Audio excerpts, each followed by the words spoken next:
আসসালামু আলাইকুম। আজকের বাংলা নিউজে আপনাকে জানাচ্ছি স্বাগত। এখন শুনবেন সংবাদ শিরোনাম। আমাদের সংবাদটি যদি ভালো লাগে লাইক কমেন্ট শেয়ার দিয়ে জানিয়ে দিন আপনার মতামত। এই নির্বাচনই ঠিক হবে দেশ উদারপন্থী নাকি উগ্রপন্থীদের হাতে যাবে, জানিয়েছেন মির্জা ফখরুল। কোনো অজুহাতে জাতীয় সংসদ নির্বাচন পেছানোর সুযোগ নিয়ে জানিয়েছেন অর্থ উপদেষ্টা। চাপ তৈরি করে আমাদের ভারতে খেলাতে বাধ্য করা যাবে না, জানিয়েছেন আসিফ নজরুল। প্রবাসী 3,73,000 ভোটারের ঠিকানায় পৌঁছেছে পোস্টাল ব্যালট।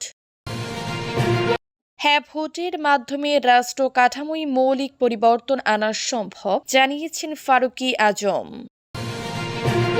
নিজেদের দল সামলান, না হলে প্রতিরোধ গড়ে তুলব, ছাত্রদলের উদ্দেশ্যে চাকসু ভিপি।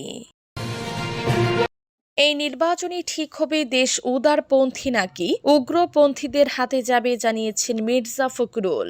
আগামী জাতীয় নির্বাচনকে দেশের ভবিষ্যতের জন্য কঠিন পরীক্ষা হিসেবে আখ্যা দিয়েছেন বিএনপির মহাসচিব মির্জা ফখরুল ইসলাম আলমগীর। এ প্রসঙ্গে তিনি বলেছেন, এই নির্বাচনে নির্ধারিত হবে দেশ লিবারেল ডেমোক্রেসির উদার গণতন্ত্র হাতে থাকবে নাকি উগ্রপন্থী রাষ্ট্রবিরোধীদের দখলে যাবে। মঙ্গলবার দুপুরে রাজধানীর কাকরাইলের institution of diploma engineers Bangladesh মিলনায়তনে আয়োজিত এক আলোচনা সভায় এসব কথা বলেন মির্জা ফখরুল। প্রতিষ্ঠাতা ও সাবেক রাষ্ট্রপতি জিয়াউর রহমানের 90তম জন্মবার্ষিকী উপলক্ষে এ আলোচনা সভার আয়োজন করা হয়। আলোচনা সভায় বিএনপির মহাসচিব বলেন, এই নির্বাচনে নির্ধারিত হবে যে এই দেশ কি লিবারেল ডেমোক্রেসির হাতে থাকবে নাকি সমস্ত উগ্রপন্থী রাষ্ট্রবিরোধী লোকদের মধ্যে থাকবে। নির্বাচনকে ঘিরে দেশে একটি অপপ্রচার চলছে বলে মন্তব্য করেন মির্জা ফখরুল। এ প্রসঙ্গে তিনি বলেন, এটি সম্পূর্ণ পরিকল্পিত। কোনো অজুহাতে জাতীয় সংসদ নির্বাচন পেছানোর সুযোগ নিয়ে জানিয়েছেন অর্থ উপদেষ্টা। কোনো অজুহাতে জাতীয় সংসদ নির্বাচন পেছানোর সুযোগ নেই এবং কোনো ধরনের প্রচারণা দিয়ে 12 ফেব্রুয়ারির নির্বাচন বন্ধ করা যাবে না বলে মন্তব্য করেছেন অর্থ উপদেষ্টা ডক্টর সালেহুদ্দিন আহমেদ। সোমবার সন্ধ্যায় ফেনীতে গণভোটের প্রচার ও ভোটার উদ্বোধন উপলক্ষে আয়োজিত এক মত বিনিময় সভায় প্রধান অতিথির বক্তব্যে তিনি এসব কথা বলেন। ডক্টর সালেহুদ্দিন আহমেদ বলেন, কারো কোনো বক্তব্য থাকলে তা প্রকাশের সুযোগ রয়েছে, তবে নির্বাচন বাধাগ্রস্ত হওয়ার মতো কোনো পরিস্থিতি দেশে নাই।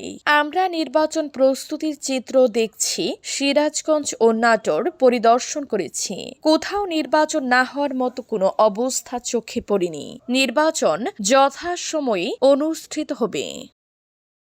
চাপ তৈরি করে আমাদের ভারতে খেলাতে বাধ্য করা যাবে না, জানিয়েছেন আসিফ নজরুল। অযৌক্তিক চাপ তৈরি করে আমাদের ভারতে খেলাতে বাধ্য করা যাবে না। দুপুরের সচিবালয়ে সাংবাদিকদের মুখোমুখি হয়ে এ কথা বলেছেন যুব ও ক্রীড়া উপদেষ্টা আসিফ নজরুল। তার পরিষ্কার বার্তা, অযৌক্তিক শর্ত মেনে ভারতে টি-20 বিশ্বকাপ খেলতে যাবে না বাংলাদেশ। বার্তার সংস্থা এএপি এর আগে জানিয়েছে, বাংলাদেশ টি-20 বিশ্বকাপে না খেললে তাদের জায়গায় বিশ্বকাপে সুযোগ না পাওয়া দলগুলোর মধ্যে সর্বোচ্চ র্যাঙ্কিংধারী স্কটল্যান্ডকে নেওয়া হবে। এ বিষয়ে আসিফ নজরুল বলেন, আমার জানা মতে আনুষ্ঠানিকভাবে এমন কিছু শুনিনি। বিবিসি অবশ্য গতকালই জানিয়েছে, এ বিষয়ে ক্রিকেট স্কটল্যান্ডের সঙ্গে আইসিসির কোনো আলোচনা হয়নি। সংবাদ মাধ্যমটিকে জানানো হয়েছে, আইসিসি এখনো ক্রিকেট স্কটল্যান্ডের সঙ্গে যোগাযোগ করেনি। বিবিসির প্রতি সম্মান জানিয়ে ক্রিকেট স্কটল্যান্ডের কর্মকর্তাদেরও আইসিসির সঙ্গে কোনো আলোচনা শুরুর পরিকল্পনা নেই। আসিফ নজরুল বলেন, যদি আইসিসির ভারতীয় বোর্ডের কাছে মাথা নত করে আমাদের উপর চাপ সৃষ্টি করে অযৌক্তিক শর্ত চাপিয়ে দেয়, আমরা সেই অযৌক্তিক শর্ত মানব না। প্রবাসী 3,73,000 ভোটারের ঠিকানায় পৌঁছেছে পোস্টাল ব্যালট। আসন্ন ত্রয়োদশ জাতীয় সংসদ নির্বাচন ও গণভোটে অংশ নিতে বিশ্বের বিভিন্ন দেশে অবস্থানরত 3,73,398 জন প্রবাসী ভোটারদের ঠিকানায় পোস্টাল ব্যালট পৌঁছেছে। এর মধ্যে 1,96,625 জন ভোটার ইতিমধ্যে ব্যালটে থাকা কিউআর কোড স্ক্যান করেছেন। নির্বাচন কমিশন ইসি সূত্রে এসব তথ্য জানা গেছে। ইসি জানায় পোস্টাল ব্যালটে নিবন্ধন করা প্রবাসী ভোটাররা আগামী 21 জানুয়ারি প্রতীক বরাদ্দের পর থেকে ভোটার অধিকার প্রয়োগ করতে পারবেন। ভোট দিয়ে ব্যালট ডাকযোগে বাংলাদেশের সংশ্লিষ্ট আসনের রিটার্নিং কর্মকর্তার কার্যালয়ে পাঠাতে হবে। প্রবাসী ভোটার নিবন্ধন কার্যক্রমের ওসিভি এসডিআই প্রকল্পের টিম লিডার সালিম আহমদ খান বাসসকে বলেন, এ পর্যন্ত 3,73,398 জন প্রবাসী ঠিকানায় পোস্টাল ব্যালট পাঠানো হয়েছে।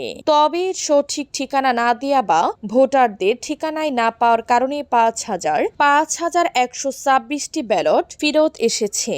এর আগে নির্বাচন কমিশন 121টি দেশে অবস্থানরত মোট 7,67,028 জন প্রবাসী ভোটারদের কাছে পোস্টাল ব্যালট পাঠানোর কাজ সম্পূর্ণ করে। হ্যাঁ, ভোটের মাধ্যমে রাষ্ট্র কাঠামোয় মৌলিক পরিবর্তন আনা সম্ভব, জানিয়েছেন ফারুকি আজম। মুক্তিযুদ্ধ বিষয়ক এবং দুর্যোগ ব্যবস্থাপনা ও ত্রাণ মন্ত্রণালয় উপদেষ্টা ফারুকি আজম বীর প্রতীক বলেছেন, হ্যাঁ, ভোটের মাধ্যমে রাষ্ট্র কাঠামোয় মৌলিক পরিবর্তন আনা সম্ভব হবে। এর ফলে ভবিষ্যতে কোনো ফ্যাসিস্ট সরকার যেন মানুষের উপর নির্যাতন চালাতে না পারে, বিনা বিচারে হত্যা করতে না পারে, সে বিষয়গুলো সাংবিধানিকভাবে নিশ্চিত করা যাবে। জনগণের মতামতের ঊর্ধ্বে কিছু নেই, কারণ রাষ্ট্রের চাবি কাঠি হাতে নেওয়ার যে সুযোগ এসেছে তা যেন আমরা হেলায় হারিয়ে না ফেলি। সবাই মিলে হ্যাঁ ভোট দিয়ে এই উদ্যোগকে সফল করতে হবে। আসন্ন গণভোটে হ্যাঁ বা না ভোটের বিষয়ে জনগণকে সচেতন করতে আমরা মাঠে নেমেছি। মঙ্গলবার 20 জানুয়ারি বগুড়া সদরের ফাপুর পশ্চিমপাড়া মাঠে জেলা তথ্য অফিসের আয়োজনে গণভোট এবং ত্রয়োদশ জাতীয় সংসদ নির্বাচন উপলক্ষে ভোটার উদ্বুদ্ধকরণ ও জনসচেতনতা বৃদ্ধি বিষয়ক উত্থান বৈঠকে প্রধান অতিথির বক্তব্যে তিনি এসব কথা বলেন। নিজেদের দল সামলান না হলে প্রতিরোধ গড়ে তুলব, জানিয়েছেন ছাত্র দলের উদ্দেশ্যে চাকসু ভিপি।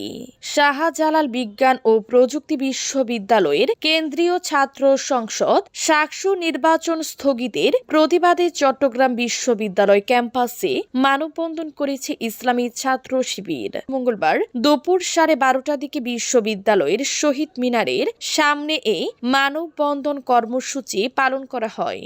মানববন্ধনে শিবির নেতা কর্মীরা গোলামিনা আজাদি আজাদি আজাদি, শাকসু নিয়ে টালবাহানা, চলবে না চলবে না সহ বিভিন্ন স্লোগান দেন। পরে কর্মসূচিতে বক্তব্য দেন বিশ্ববিদ্যালয় শাখা ছাত্র শিবিরের নেতা কর্মীরা।